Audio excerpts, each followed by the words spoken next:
하나님 말씀 출애굽기 20장 1절부터 3절입니다. 우리 교독하겠습니다. 출애굽기 20장 1절부터 3절. 하나님이 모든 말씀으로 말씀하여 이르시되 나는 너를 애굽 땅 종되었던 집에서 인도하여 낸 내 하나님 여호와니라.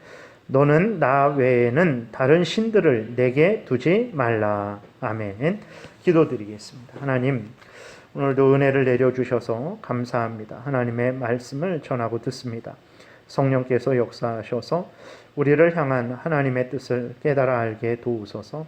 하나님의 말씀이 우리들에게 생명이요 진리요 등불이요 빛이라는 것을 하나님 굳게 믿고 하나님의 말씀을 잘 듣고 또 순종하게 도우소서.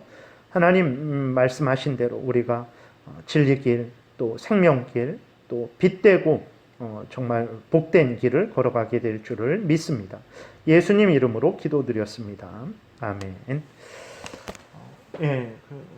한번 더 지난주에 말씀드렸던 것을 조금만 이렇게 좀 더 보충해서 말씀을 드리겠습니다.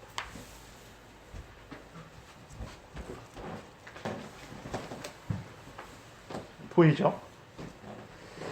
지난번에 율법에 대해서 말씀을 드렸는데 좀 더 빠뜨린 게 있어갖고 이렇게 한번 말씀드릴게요. 그래서 율법 그랬을 때 일반적으로는 이제 도덕법을 말합니다. 하나님의 법, 율법이라는 것은 하나님의 법이거든요. 국가의 법은 헌법, 율법은 하나님의 법, 신의 법, 하나님의 법을 율법이라고 그래요. 그러면 그 율법이 뭐냐 그랬을 때 율법은 이제 도덕법을 말해요. 근데 이 도덕법은 뭐냐 쓰지 못했는데 십계명입니다. 도덕법은 십계명이에요. 그래서 하나님과 인간 관계, 그 도덕 관계죠.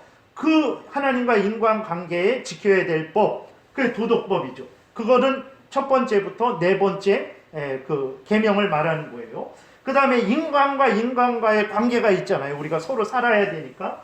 그렇게 됐을 때 그것도 도덕을 서로 지켜야 되잖아요. 그래서 그것도 도덕법이죠. 그것은 5번째부터 10번째 계명이 알려주는 거예요. 그래서 도덕법 하면 십계명입니다. 십계명이에요. 그래서 율법 그러면 이 도덕법을 이제 말하고 또 율법 그러면 구약의 제사법, 지난주에 말씀드렸던 대로 의식법, 그러니까 레위기에 나오는 법들 있잖아요. 어떻게 제사 드리고 뭐 재물은 또 어떻게 어떤 걸로 드리고 또 예를 들어서 뭐 부정하게 됐으면 어떻게 씻고 또 어떻게 그것을 정결하게 하고 뭐 아기를 낳았을 때는 어떻게 하고 여자아이를 낳았을 때는 남자아이를 낳았을 때는 뭐 이런 식으로 해갖고 의식법 또 정결법 이런 모든 것들이 다 포함됩니다. 그래서 율법 그러면 이 제사법을 또 의미하기도 해요. 율법이 폐하여졌다 그랬을 때에 그 율법이 폐하여졌다라는 그 의미는 제사법이 구약 때에만 사용되고 지금은 사용되지 않는다 그런 의미가 되는 거예요. 그 다음에 율법 그러면 국가법, 이스라엘이 한 민족이잖아요. 한 국가였잖아요. 그래서 그 이스라엘을 다스리기 위해서는 그 법이 필요하죠. 그래서 그 이스라엘에게만 해당되는 한 나라로서의 이스라엘을 다스리기 위한 법으로서 국가법이 이렇게 있어요. 그래서 율법 그러면 첫 번째로는 이 전체를 율법이라 그러기도 하고 도덕법을 율법이라 그러기도 하고 제사법을 율법이라 그러기도 하고 그러니까 이 전체를 또 하나만 뭐 2개만 이런 식으로 다 율법이라 그러기도 합니다. 그래서 여러분들이 성경을 읽으실 때에 이걸 말하는 건지 이걸 말하는 건지 아니면 전체를 말하는 건지를 이렇게 읽으면서 그 내용상 이제 살펴봐야 됩니다. 그래서 지난주에 마태복음 5장에서 내가 율법을 폐하러 온 것이 아니다. 율법을 완전케 하려고 왔다. 그랬을 때 그것은 이제 이 도덕법을 하나님이 예수 그리스도가 폐하려고 한 것이 아니라 그 도덕법을 완전케 성취하려고 인간이 성취 못하는 것을 예수 그리스도가 성취하려고 오신 것이다. 이렇게 말을 하는 거죠. 그리고 이제는 율법이 폐하여졌다 그러면 구약의 제사법, 국가법이 이제는 이스라엘에게만 해당되기 때문에 신약에는 해당 못 된다라는 그런 의미가 돼요. 그래서 이 또 도덕법, 지난번에는 제사법이 예수 그리스도를 소개해주고 그래서 구약의 이스라엘 백성들이 예수 그리스도를 믿었다 그랬잖아요. 근데 이 도덕법, 율법, 십계명도 마찬가지입니다. 그래서 십계명을 우리가 이렇게 봤을 때 우리가 인간의 죄를 깨닫게 하죠. 그러니까 십계명을 우리가 지켜야 되는데 어떻게 지켜야 됩니까? 마음과 뜻과 정성과 목숨을 다해서 하나님을 사랑을 해야 된단 말이에요. 근데 그렇게 못한단 말이에요. 그게 죄거든요. 그러니까 죄라는 게 뭐냐? 소요리 문답에서 죄라는 게 뭐냐? 그랬을 때 죄라는 것은 하나님의 말씀을 어기는 것도 죄고 하나님이 그 말씀하신 수준에 못 미치는 것도 죄거든요. 그러니까 나는 죄인이 아닌 줄 알았는데 이 십계명을 통해서 나를 보니까 내가 마음과 뜻과 정성과 목숨을 다해서 하나님을 사랑해야 되는데, 그리고 또 이제 오늘 보겠지만 1계명에서 너는 나 외에 다른 신을 내게 두지 말라 그랬을 때 그 의미는 마음과 뜻과 정성과 목숨을 다해서 오직 하나님보다 그 어떤 것을 더 신뢰하고 하나님보다 그 어떤 것을 더 사랑하는 그것도 죄라고 말하고 있거든요. 그렇게 되니까 내가 이 십계명 10가지 지킬 수 있지 않을까 그랬더니 알고 보니까 10가지를 전혀 지킬 수 없게 되는 거죠. 그래서 내가 죄인이구나 깨닫게 되죠. 내가 아무리 노력해도 내가 스스로는 이 10가지인데도 불구하고 하나님의 법을 다 지킬 수 없구나. 그래서 인간의 죄를 깨닫게 해서 스스로 구원 얻는 것이 아니라 나는 스스로 구원 얻을 수 없구나 깨닫게 해서 예수 그리스도를 믿게 하는 거예요. 그래서 이 십계명도 하나님이 십계명을 가지고 또 어떻게 사용하시냐면 우리의 죄를 깨달아 알게 하셔서 이제는 예수 그리스도를 믿음으로 말미암는 구원을 이렇게 사모하게 하시는 거죠. 그 다음에 이 십계명을 통해서 또 세상의 죄가 관영함을 억제합니다. 그래서 세상 사람들이 도둑질이 죄인데, 간음이 죄인데, 살인하는 게 죄인데, 그래서 도둑질하면 국가에서도 처벌을 하잖아요. 간음법이 없어졌지만 그 간통죄가 없어졌지만 여전히 그래도 그 간음을 행했을 때 지금도 그것을 그 당사자가 이렇게 고소를 하고 그것 때문에 이제 재판을 받게 되죠. 그러니까 그럼 세상 사람들도 어떻게 그 마음속에 부모에게 불효하는 게 죄다. 또 사람이 부부랑 한평생을 살아야지 그렇게 바람피는 게 죄다. 이런 것을 어떻게 마음속에 알게 되었을까? 하나님이 아담과 하와가 타락했지만 그 마음속에, 그 후손들 마음속에 하나님께서 이 도덕법을 희미하게 남겨주셨기 때문에 세상 사람들도 살인하는 게 죄다, 도둑질하는 게 죄다, 부모에게 효도하지 않는 게 죄다라는 걸 아는 거예요. 그렇기 때문에 세상이 겨우 이 정도는 되는 것입니다. 하나님이 그 도덕법을 인간들 마음속에 내버려 두지 않으셨다면 어떻게 됐을까요? 정말 마음대로 살인하고 마음대로 간음하고 마음대로 도둑질하고 마음대로 온갖 악을 행했을 거예요. 근데 하나님께서 그 양심에, 인간의 양심에, 비록 죄인들의 양심이지만 하나님께서 그 하나님의 뜻을, 하나님의 법을 거기에 그래도 남겨두셨기 때문에 이 세상이 그래도 이 정도 되는 거예요. 그러니까 진짜 양심에 화인 맞은, 양심에 불도장 맞아갖고 양심이 고장난 사람들은 전혀 그런 거 없죠. 그냥 그 연쇄살인마처럼 아주 그 악한 사람들처럼 정말 그 거리낌 없이 온갖 죄를 짓죠. 그러한 사람들을 볼 때에 그 참으로 그 사람들, 모두가 그런 사람들이었으면 어떻게 되겠습니까? 근데 하나님이 도덕법을 인간의 마음속에 남겨두셔서 죄가 세상에 관영함을 억제하시는 거예요. 그 다음에 구원받은 자들의 신앙생활과 일반 생활의 법칙이 되게 하시는 거죠. 그러니까 우리가 여러분들에게 십계명을 따르셔야 됩니다. 십계명을 지키셔야 됩니다. 이렇게 말씀드리는 것은 십계명을 지키셔야 구원 얻습니다. 지금 구원이 50%인데 여러분들이 한 10년 동안, 20년 동안 십계명을 한 90%, 95%는 지키셔야 여러분들 구원 얻습니다. 그러니까 십계명을 지키십시오 라고 말하는 게 아니에요. 왜 말을 하는 십계명을 지키라고 말합니까?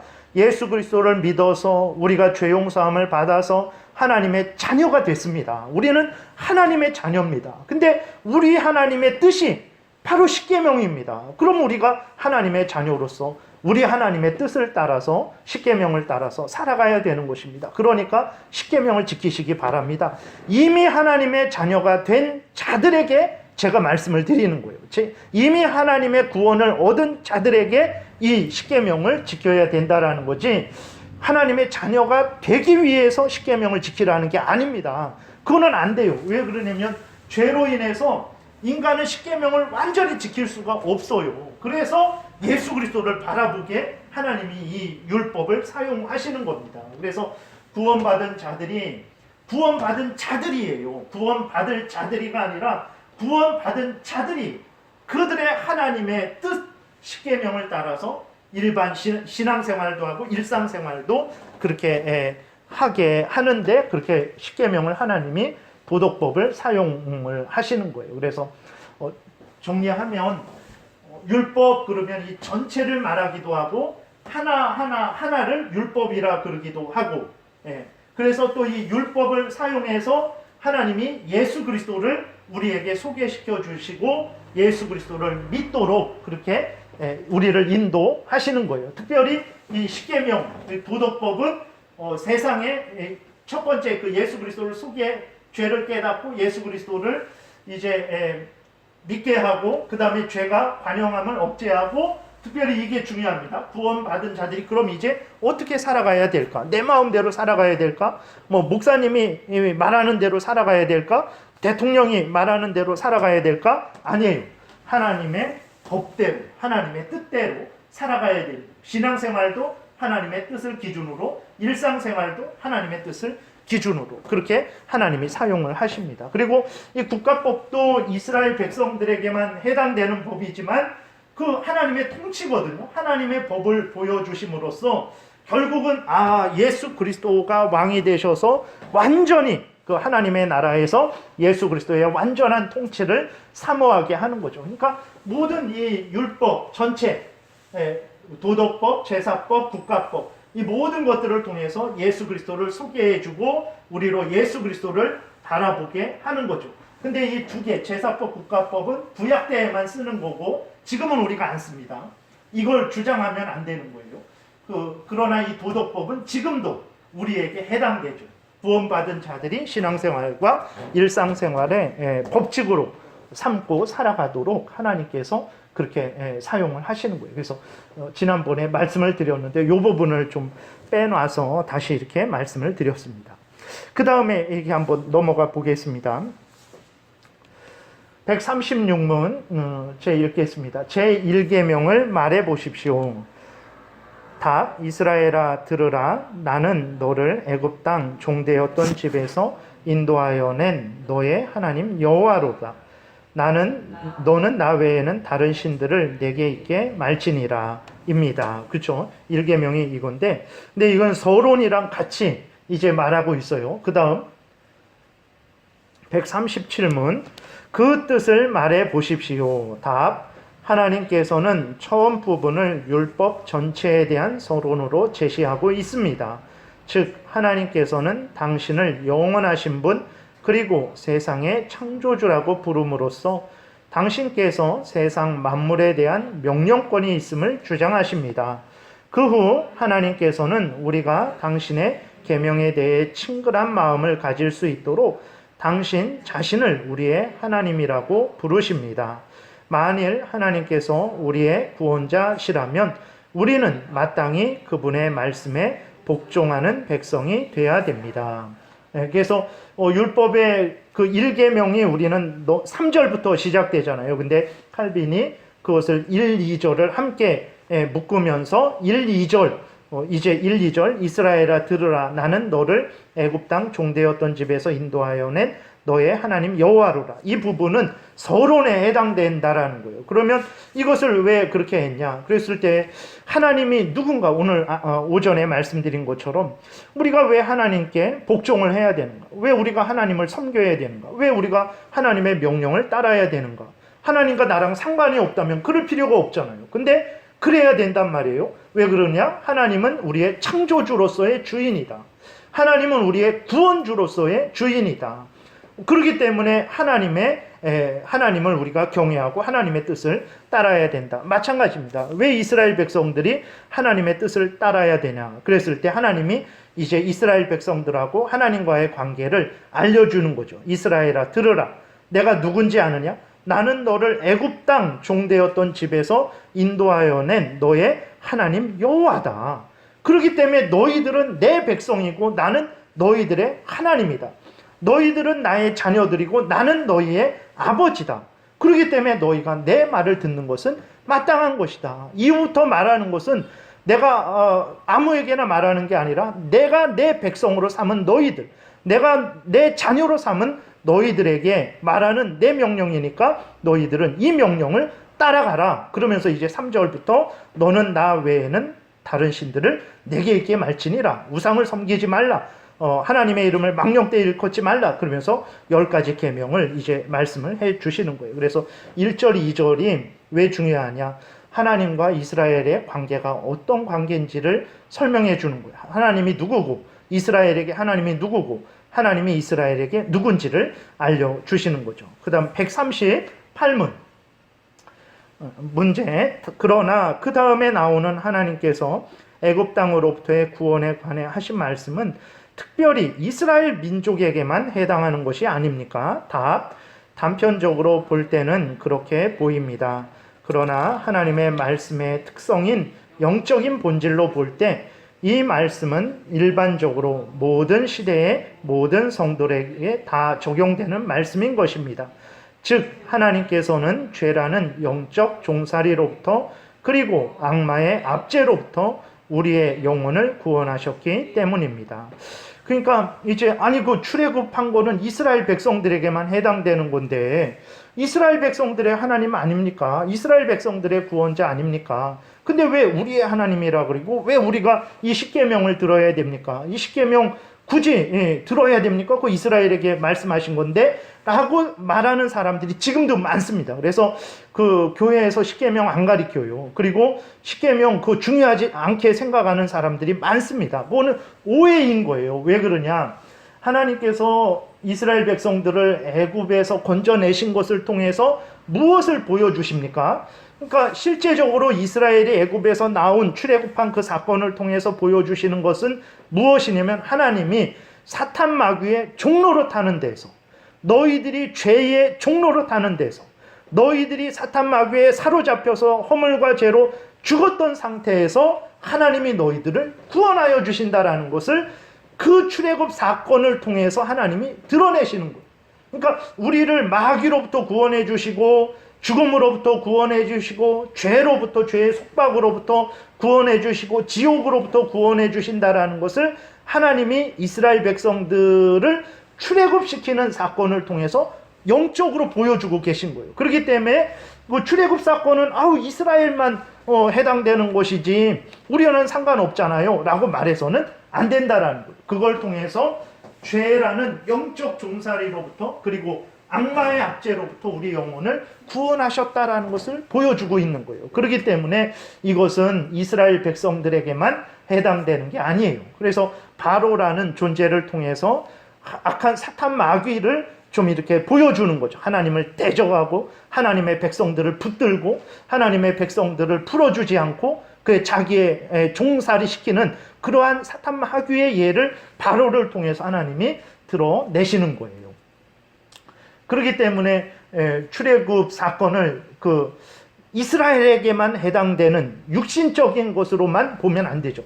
그 출애굽 사건을 통한 영적인 의미를 봐야 되는 거예요. 그래서 하나님은 우리에게 영적으로 아버지가 되시고 구원자가 되시고 우리는 하나님의 백성이죠. 그렇기 때문에 우리가 하나님의 명령을 따라야 되는 것입니다. 그 다음 139문. 하나님께서는 왜 율법의 처음에 이런 것을 말씀하고 계십니까? 답. 우리가 하나님의 선하신 뜻을 따르는 것이 얼마나 당연하고 마땅한 일이며 또한 우리가 그 반대되는 일을 행하는 것이 얼마나 배은망덕한 일인가를 우리에게 가르치기 위해서입니다. 그러니까 이제 그 서론 있잖아요. 1절, 2절. 이스라엘아 들으라, 나는 너를 애굽 땅 종되었던 집에서 인도하여 낸 너의 하나님 여호와다. 이렇게 말씀을 하시는 그 서론을 왜 그 처음에 말씀하셨냐 그랬을 때, 우리가 하나님의 선하신 뜻을 따르는 게 얼마나 당연하고 마땅한 일인지를 알려주려고, 그리고 우리가 만약에 하나님의 뜻을 따르지 않을 때 그것이 얼마나 배은망덕한 일인지를 알려주려고. 그러니까 예를 들어서 우리 자녀들이 있는데, 우리 자녀들이 부모님으로부터 이제 태어나서 부모님에 의해서 장성하게 됐단 말이에요. 근데 그러한 부모님을 믿고 따르고 부모님을 섬기는 것은 너무 당연한 일이잖아요. 그러한 자기들을 낳아주고 길러주신, 장성케 해주신 부모님을 거역하고 부모님을 섬기지 않는 것은 너무나 배은망덕한 일이잖아요. 마찬가지처럼 하나님께서 이스라엘 백성들에게 또 우리들에게 누군지를 알려주시는 거예요. 오전 설교 때 말씀드린 것처럼 하나님은 너희의 창조주다. 그러니 너희들 하나님을 경외하고 그 명령, 창조주 하나님의 질서, 하나님의 그 계획을 따라서 살아가야 된다. 그리고 하나님은 너희들의 구원주다. 예수 그리스도를 대신 십자가에 못 박혀 죽게 하심을 통해서 너희들을 구원하신 구원주다. 너희들을 그렇게 예수 그리스도의 피값으로 구원하신 하나님의 명령을 따르는 것은 너무나 당연하다. 근데 너희들이 창조주 하나님에 의해서 만들어져 놓고 너희를 만드신 하나님을 믿고 따르지 않는다. 예수 그리스도의 피값으로 구원받아 놓고 그 피값으로 구원해 주신 하나님을 믿고 따르지 않는다. 그러면 그것이 얼마나 큰 죄냐라는 것을 이제 알려주는 거예요. 그래서 서론을 먼저 해서 앞에서 말씀드렸던 대로, 내가 이스라엘아 누군지 아느냐, 너희들에게 누군지 아느냐, 너희들은 또 나에게 어떤 존재인지 아느냐, 이거를 알려주시는 거예요. 우리들에게도. 여러분, 하나님은 우리의 창조주 되시고 구원주 되십니다. 하나님을 믿고 따르지 않는다면 그것은 너무나 세상에서도 자기를 낳아준 부모님을 이렇게 섬기지 않으면 참 아주 근본이 안 된 사람으로 보잖아요. 아주 근본이 안 된. 그럼 하나님을 믿고 따르지 않는다? 그것은 이루 형언할 수 없죠. 그것은 마땅히 영원한 지옥불에 떨어져도 마땅한 죄라는 것을 우리가 기억을 해야 됩니다. 그 다음 140문 제1계명에서 하나님께서 우리에게 요구하시는 것이 무엇입니까? 답, 하나님께만 속한 영광을 다른 곳에 옮기지 말고 오직 그분을 위해서만 준비해야 한다는 것입니다. 그래서 1계명을 잠깐 이렇게 보게 되면, 너는 나 외에 다른 신을 내게 두지 말라 그랬잖아요. 그랬을 때 다른 신이 무엇이냐? 정말 하나님 신이 있고, 하나님이 신이고, 그 다음에 하나님 외에 다른 신들이 있어갖고 하나님이 다른 신을 두지 말라 그런 것인가? 하나님이 제일 되는 신이고, 그 다음 2등 신, 3등 신, 4등 신, 그러한 신들이 또 있는 것인가? 우리가 생각할 수 있는데 절대 그렇지 않습니다. 신은 오직 한 분 하나님밖에 없어요. 신은 오직 한 분 하나님밖에 없습니다. 그럼 다른 신들은 뭡니까? 저렇게 불교 신자들이 수십억 되겠죠. 그 다음에 이슬람 신자들도 수십억 되고, 그 다외에 그런 이상한 종교들 믿는 사람들도 수억, 수천만이 된단 말이에요. 그럼 무엇입니까? 다른 신은 없어요. 신은 오직 하나님 한 분이고 모두 다 피조물이에요. 그럼 다른 신들은 뭐냐? 사탄 마귀와 함께하는 그 무리들, 귀신들이 거짓으로 자기들이 신인 양 나타나는, 사람들을 속이는 거예요. 내가 신이다. 내가 예수 그리스도와 맞먹는 석가모니다. 어떤 마호멧이다. 나도 신 정도는 된다. 라고 하면서 하나님이 신이지만 나도 신이다. 근데 이게 사탄 마귀가 가장을 하는 거예요. 광명의 천사로 나타나듯이 그렇게 사탄 마귀가 자기를 신처럼 그렇게 내보이는 거예요. 사람들이 속는 거예요. 신은 오직 한 분 하나님밖에 없습니다. 모든 존재는 다 피조물이에요. 그러니까 하나님이 창조주다라는 것을 우리가 알 때 어떻게 알아야 되냐면, 하나님만이 참된 신이고 하나님이 모든 것을 창조하셨어요. 하나님만이 홀로 계셨고 다른 모든 것들은 다 피조물이에요. 다른 모든 것들은 다 피조물입니다.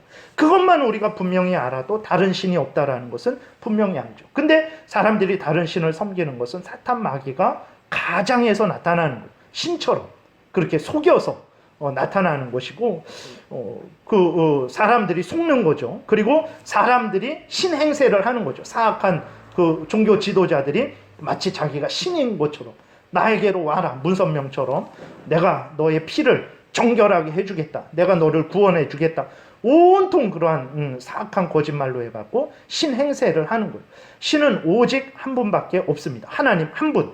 다른 신들은 다 거짓되고 사탄 마귀가 속인 것이고 사람들이 속인 것이라는 것을 우리가 기억을 해야 되는 것입니다. 그랬을 때에 하나님이 그런 신들인데, 사탄 마귀가 속인 것이고 거짓말한 것이고 사탄 마귀와 함께 타락한 천사들, 귀신들의 존재가 그렇게 거짓으로 나타난 것이고 사람들이 속인 헛개비인데 그것을 신처럼 이렇게 섬긴다? 그건 너무나 어리석은 일이고 너무나 분하고 원통한 일이죠. 하나님이 그걸 말씀하시는 거예요. 다른 신은 없다. 근데 그것은 사탄 마귀가 속인 것이고 가장한 것이고 인간이 거짓말한 것이다. 그러니 다른 신들을 두지 말아라, 이렇게 말씀을 하고 있는 것입니다. 그 다음에 보게 되면 여기에서 다른 신들을 두지 말라라고 이렇게 했고, 그거는 좀 이따 하면 되겠습니다. 다른 신은 그런 존재고, 그 다음에 그럼 하나님께만 돌릴 영광을 다른 신에게 두지 말라 그랬단 말이에요. 다른 신에게 돌리지 말라라는 의미인데 그게 무엇인지 141문 오직 하나님께만 있는 고유한 영광이란 무엇입니까? 답, 오직 하나님만을 경배하며 그분에게만 간구하고 그리고 그분만을 신뢰하는 것입니다. 또한 하나님의 존귀와 위엄에 돌려드려야 할 모든 것들입니다. 앞에서 말씀드렸어요. 다른 신은 없습니다. 다른 신은 사탄 마귀가 속인 겁니다. 사람들이 지어낸 겁니다. 근데 그 거짓된 다른 신들에게 하나님께 돌려야 할 영광을 그 사탄 마귀가 속인 거예요. 그 다음에 사람들이 거짓말한 거에 돌린단 말이에요.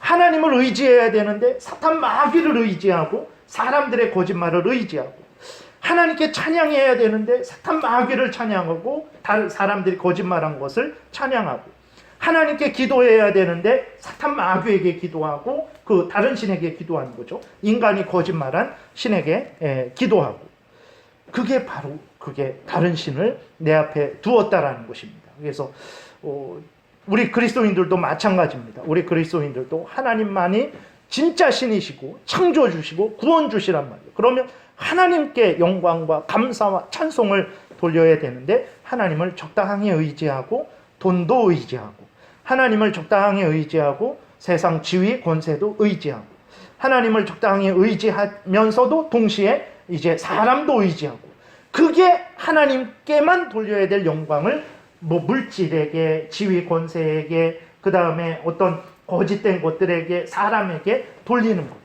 그래서 그리스도인들도 이건 나랑 상관없는 거 아닌가? 라고 우리가 생각할 수 있어요. 우리 집에 뭐 불상이 있습니까? 뭐가 있습니까? 아무것도 없죠. 그러니까 이거는 나랑 상관없는 것이다 라고 생각을 하지만 아닙니다. 하나님께만 돌려야 될 영광, 권세, 찬양, 감사를 정말 거짓된 사탄 마귀의 속임에, 사람들의 그 속임에, 그 다음에 피조물에 돌리는 그런 일들이 우리가 많잖아요. 하나님이 이렇게 성경에서 사망의 음침한 골짜기를 다닐지라도 너가 해를 당하지 않을 것이다. 두려워하지 마라. 내가 너와 함께 할 것이다. 너가 물 가운데로 건널 때 내가 너를 지켜주셔서 물이 너를 빠뜨리지 삼키지 못할 것이다. 네가 불 가운데로 다닐 때에도 내가 너를 지켜서 불이 너를 태우지 못하게 할 것이다. 사망의 음침한 골짜기에서도 내가 너와 동행할 것이고 내 지팡이와 막대기로 너를 인도해 줄 것이다. 두려워하지 말아라. 안 믿어. 그래 놓고 사람이 말을 하면 그때서야 믿어요. 그런 것도 하나님을 전적으로 신뢰하지 못하는 거죠. 그런 것도 일계명을 어기는 그러한 부분이라는 것을 우리가 기억을 해야 되는 것입니다. 그래서 하나님 외에 다른 것을 경배하고 하나님을 가볍게 여기고 하나님의 영광을 가리고 하나님을 가까이 하지 않고 멀리하고 하나님보다 자기를 더 사랑한다든지 아니면 다른 사람을 더 사랑한다든지, 아니면 지위, 권세, 물질을 더 사랑한다든지, 그렇게 세상을 더 사랑하는 것도 일계명을 어기는 것입니다.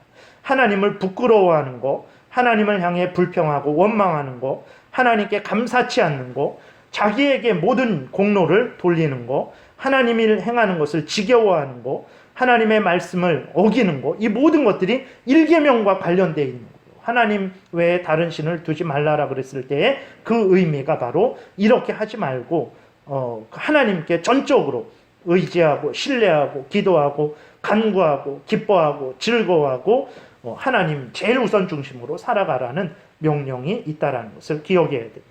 그 다음 142문, 왜 하나님께서는 내 앞에서 라고 말씀하고 계십니까? 답, 하나님께서는 모든 것을 보고 계시고 알고 계시며 또한 인간들이 지니고 있는 은밀한 생각까지 심판하시는 분이시기 때문입니다.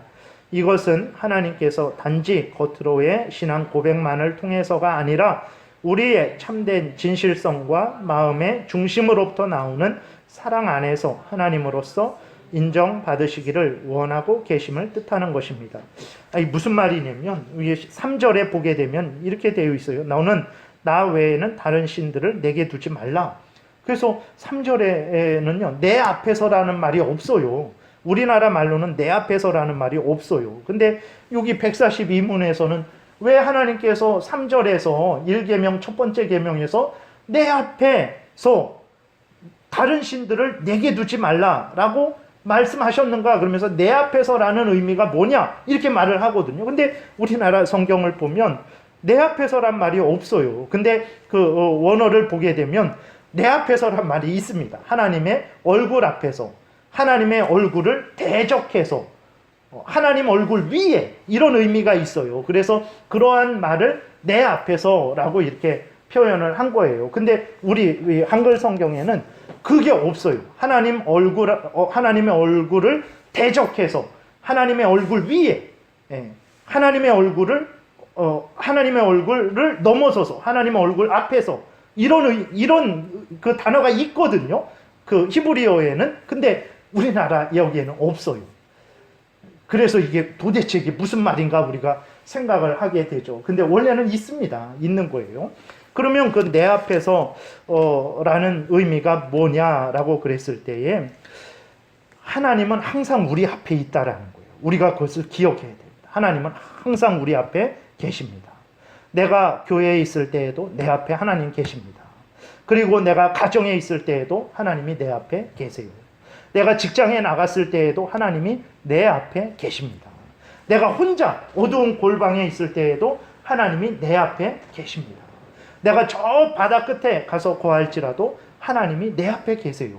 그래서 너는 내 앞에서 라고 이렇게 말씀하시는 것은 나는 항상 너 앞에 있으니까 너가 항상 나를 제일 우선 중심으로, 나를 창조주요 구원자로 믿고 섬기는 진실된 삶을 살아라. 나는 항상 너 앞에 있으면서 너의 마음을 꿰뚫어 보고 너의 모든 은밀한 생각과 말과 행동도 다 감찰하는 자니까 너가 적당히 나를 대할 생각하지 말아라. 적당히 나를 섬길 생각하지 말아라.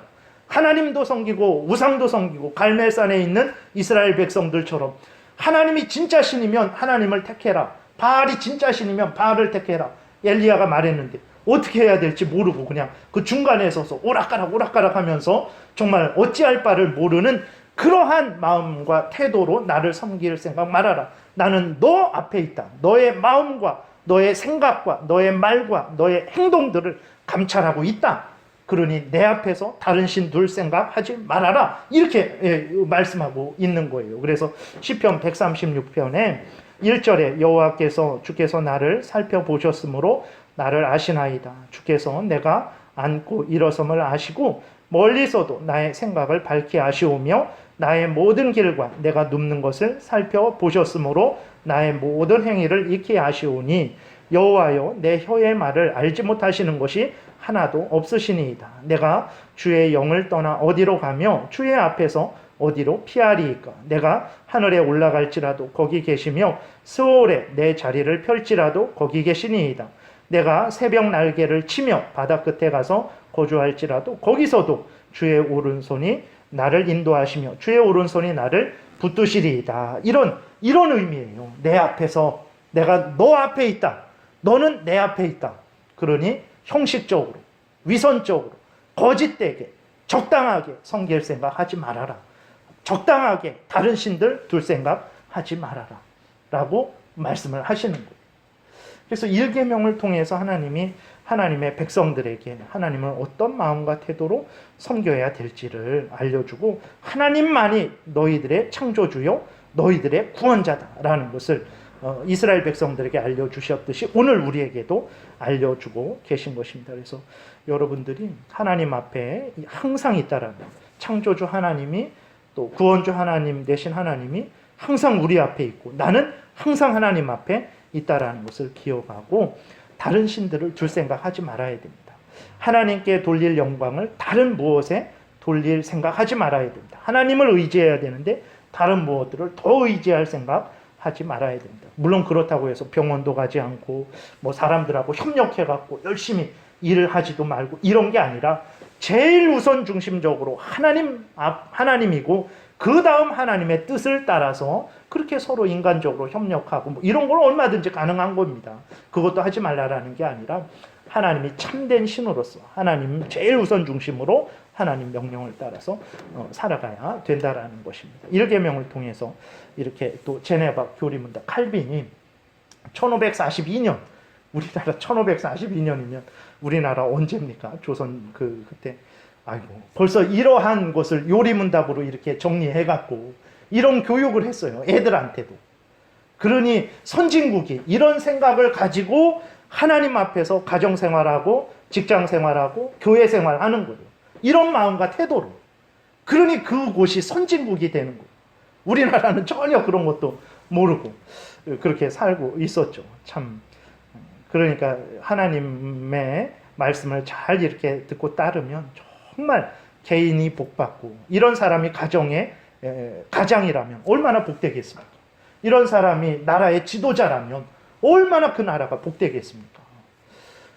근데 다른 귀신 사탄 마귀가 속인 것을 신으로 믿고 섬겨요.